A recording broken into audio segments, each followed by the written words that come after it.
ধেমাজি মাছখোৱাত বৈদ্যুতিক খুঁটা স্থাপনত সংঘটিত হৈছে অনিয়ম।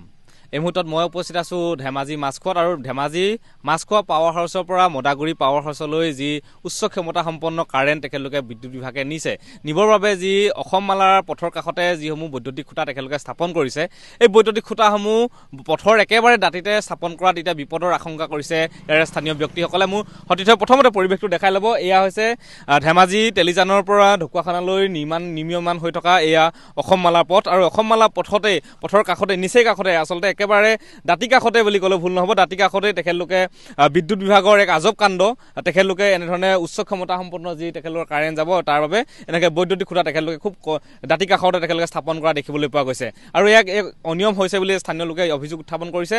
কাৰণ এই বৈদ্যুতিক খুঁটাসমূহ পথৰ পৰা বহুত দূৰৈত আচলতে থাকিব লাগে আৰু কিছুদিন পূৰ্বে এক পথ দুৰ্ঘটনাত এই বৈদ্যুতিক খুঁটাত পথ দুৰ্ঘটনা সংঘটিত হৈ এজন যুৱকৰো মৃত্যু হৈছিল। তাৰপিছতে এতিয়া এনেধৰণে স্থানীয় ৰাইজসকলে ওলাই আহিছে আৰু এক কথা তেখেতলোকে ক'ব বিচাৰিছে যে ইয়াৰ এক কিবা এটা সুবিচাৰ হ'ব লাগে। আচলতে কাৰ ছত্ৰছায়াত এনেধৰণৰ অনিয়ম সংঘটিত হৈছে আৰু ইয়াৰ ধেমাজি যি লোক নিৰ্মাণ বিভাগ আছে তেখেতলোকে আচলতে ইয়াৰ দেখা পোৱা নাই নেকি? আমি প্ৰথমতে স্থানীয় লোকসকলৰ লগত কথা পাতিবলৈ চেষ্টা কৰিম।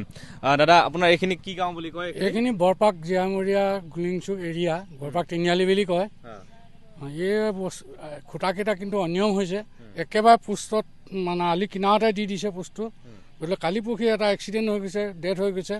গতিকে এই খুঁটা অতি সোনকালে যেন তললৈ নিয়ে মানুহ। আৰু এতিয়া কুঁৱলীৰ দিনাখনি আন্ধাৰ মুন্ধাৰ গাড়ী আহিব, অটো আহিব, মটৰচাইকেল আহিব, মাৰি দিবহি আৰু কিমান ঘটনা হ'ব পাতা নাই। গতিকে লৈ এইটো অতি সোনকালে কোম্পানীয়ে তললৈ নিব লাগে।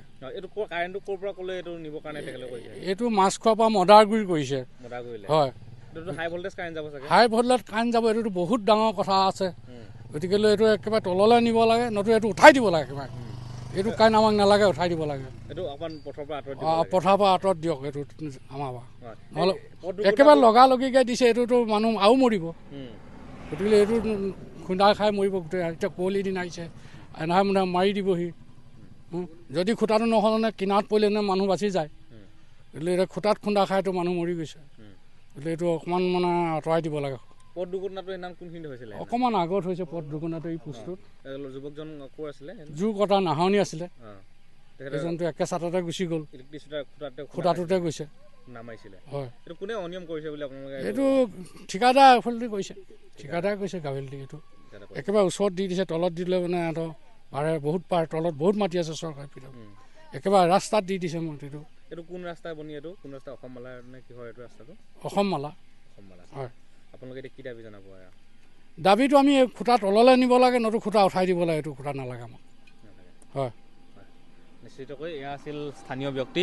কাৰণ আপোনালোকে নিশ্চয় দেখিছেই, তেখেতে ইতিমধ্যে উল্লেখ কৰিছে যে কিছুদিন পূৰ্বে এই স্থানৰ পৰা কিছু আগতে তেখেতলোকৰ এজন যুৱক এই ইলেক্ট্ৰিচিটি খুঁটাটোতে আচলতে ইলেক্ট্ৰিচিটিৰ যি পোষ্ট আছে এই খুঁটাটোতে আচলতে পথ দুৰ্ঘটনা সংঘটিত হৈ তেখেতে মৃত্যুক আঁকোৱালি লৈছিলে। তাৰপিছতে এনেধৰণৰ বিপদৰ আশংকা কৰা দেখিবলৈ পোৱা গৈছে। এতিয়া যিহেতু এতিয়া ডাঠ কুঁৱলী পৰিব, সেইটোৱে ধৰা ঠাণ্ডা হ'ব, এনেকুৱা ধৰণৰ যি ঠাণ্ডাৰ দিনত আচলতে অধিক কুঁৱলীৰ বাবে এয়া পথ দুৰ্ঘটনা সংঘটিত হোৱাৰ তেখেতলোকে আৰু আশংকা কৰিছে আৰু এই বিপদৰ পৰা তেখেতলোকক মুক্ত দিবলৈ কৈছে আৰু বিদ্যুৎ বিভাগক এয়া এটা উচিত তদন্ত কৰিবলৈ দিছে। আৰু এই তেখেতলোকৰ যি পথৰ দাঁতিতে তেখেতলোকে এই বৈদ্যুতিক খুঁটাসমূহ স্থাপন কৰিছে, যিসমূহ ঠিকাদাৰে বিদ্যুৎ বিভাগৰ যিসমূহ ঠিকাদাৰে আচলতে এই বৈদ্যুতিক খুঁটাসমূহ স্থাপন কৰিছে, তেখেতলোকক এই খুঁটাসমূহ আঁতৰাই দূৰত দিবলৈ তেখেতলোকে স্থানীয় লোকে আহ্বান জনাইছে।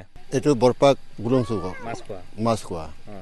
এইটোৰ কাৰণে মই কৈছোঁ ইয়াৰ পৰা খুঁটাটো নমাই 10 ফুট আঁতৰত দিলে ৰাইজৰ অলপ সুবিধা পাব।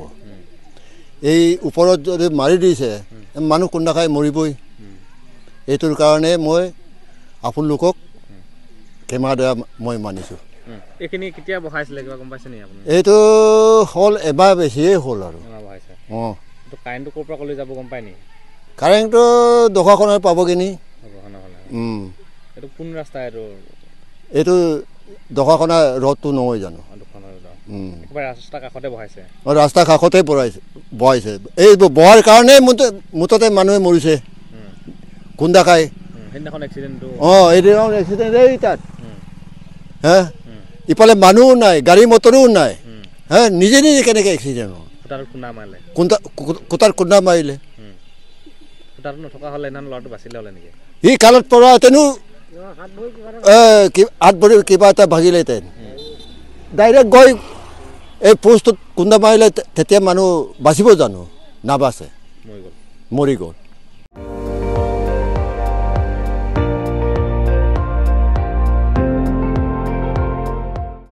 আপুনি চাই আছে ND24, সৰ্বশ্ৰেষ্ঠ নহয় সৰ্বোত্তমৰ দৌৰ।